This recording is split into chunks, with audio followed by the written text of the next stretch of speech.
Financiamento Procultura. Governo do Estado do Rio Grande do Sul. Novas façanhas na cultura.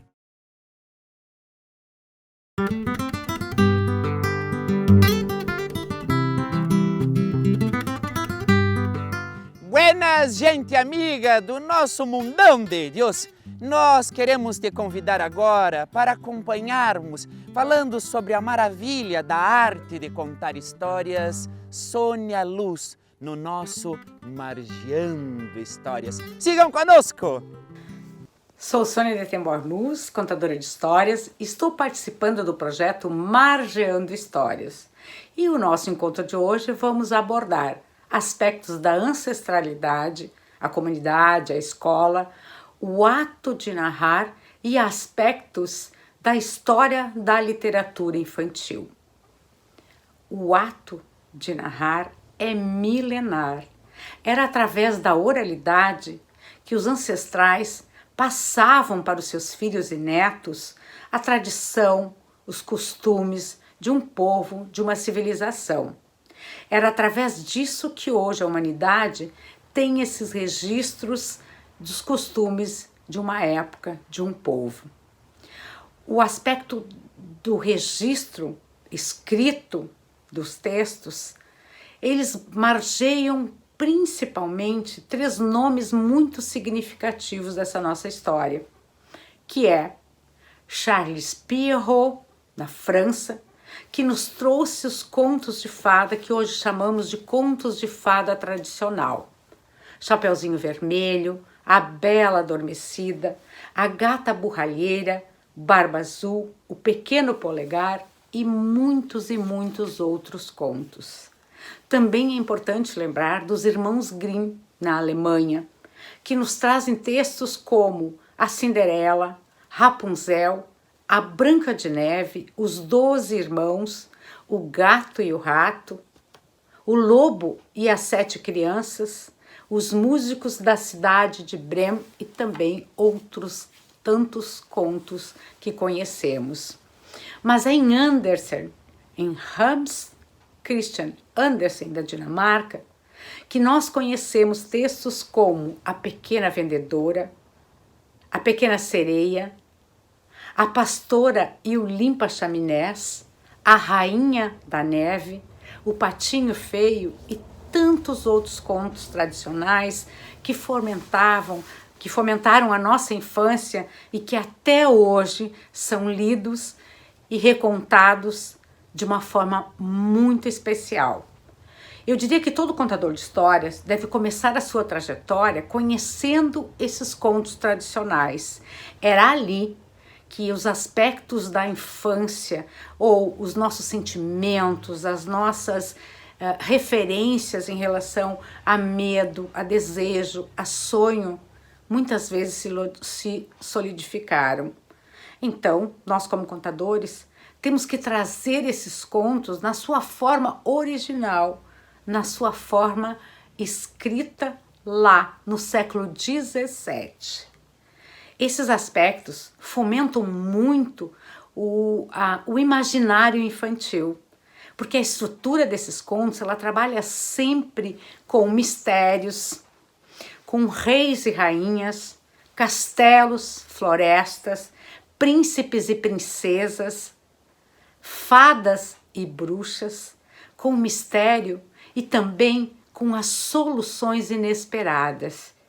Esses contos realmente devem ser continuamente lembrados por nós, contadores de histórias, pais, mães, professores, porque é necessário que a gente elabore esses sentimentos para que a nossa estrutura psicológica também tenha essa possibilidade de se reinventar. A partir dos contos de fada, que devem ser contados na sua íntegra, respeitando a sua linguagem, respeitando as suas ações, é que nós evoluímos para muitas e muitas outras histórias. Chegando ao Brasil, temos um nome que marcou muito essa trajetória da literatura infantil, que foi Monteiro Lobato.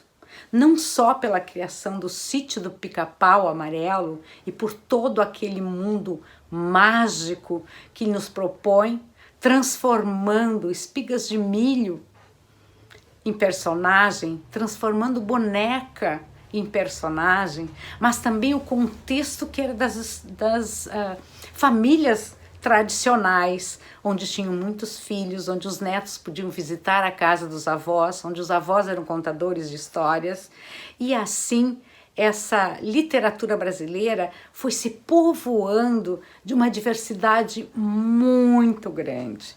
Temos também, de forma significativa, a marca do folclore brasileiro, através, por exemplo, de Silvio Romero, o folclore marcado pelo Câmara Cascudo e outros tantos. E a literatura, ela evoluiu muito nesse último século.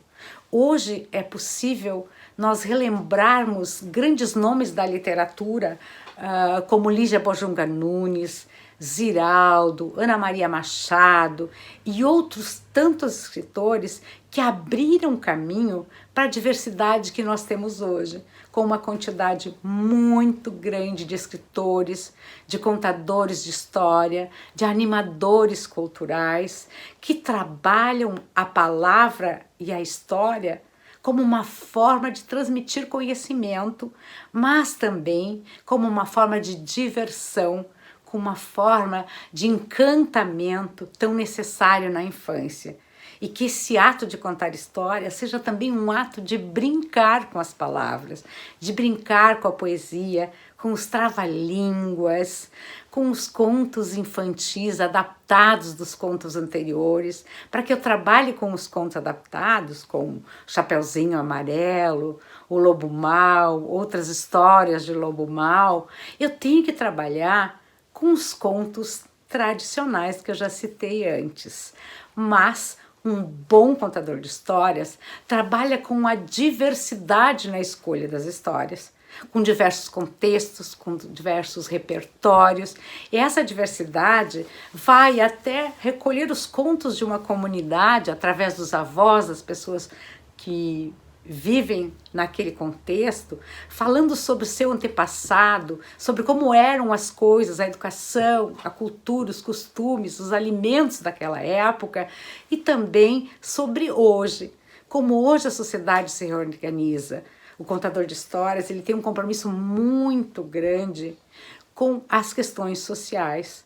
Quando eu escolho uma história, eu preciso respeitar o interesse do leitor, mas eu preciso também levar textos que falem sobre esse compromisso social, a diversidade de costumes, de épocas, esse novo modelo social que nós temos hoje, essa família uninuclear, a diversidade da família, e também que eu não esqueça de investigar como é que essa comunidade traz na sua história a sua bagagem de conhecimentos em relação aos hábitos e costumes.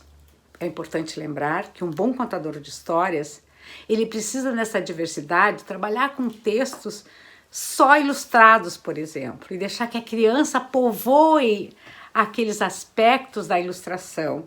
E diga-se que muitos alunos, muitas crianças e adolescentes, a primeira maneira de visitar uma exposição de arte é através da visita à ilustração de textos infantis.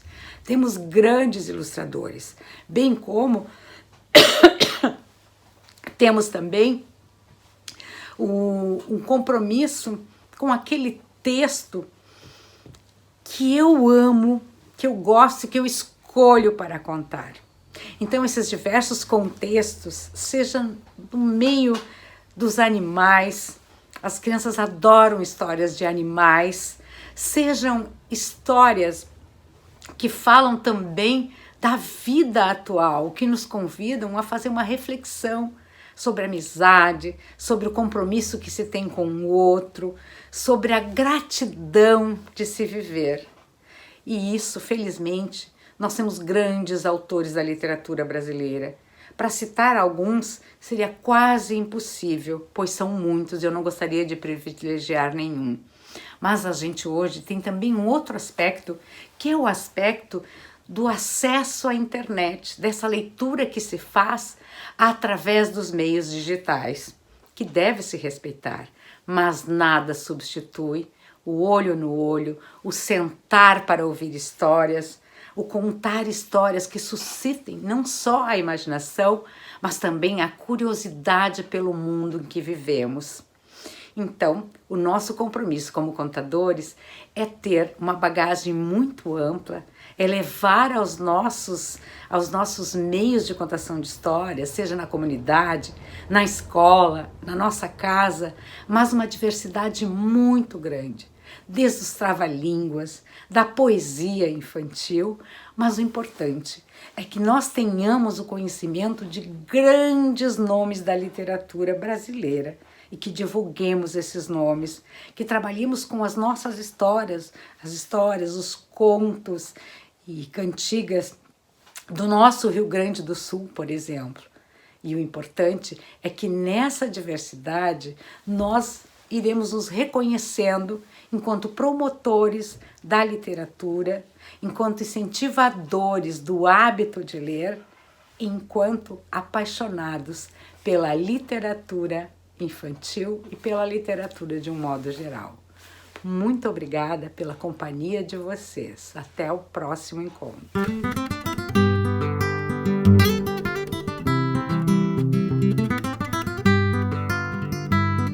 Financiamento Procultura. Governo do Estado do Rio Grande do Sul. Novas façanhas na cultura.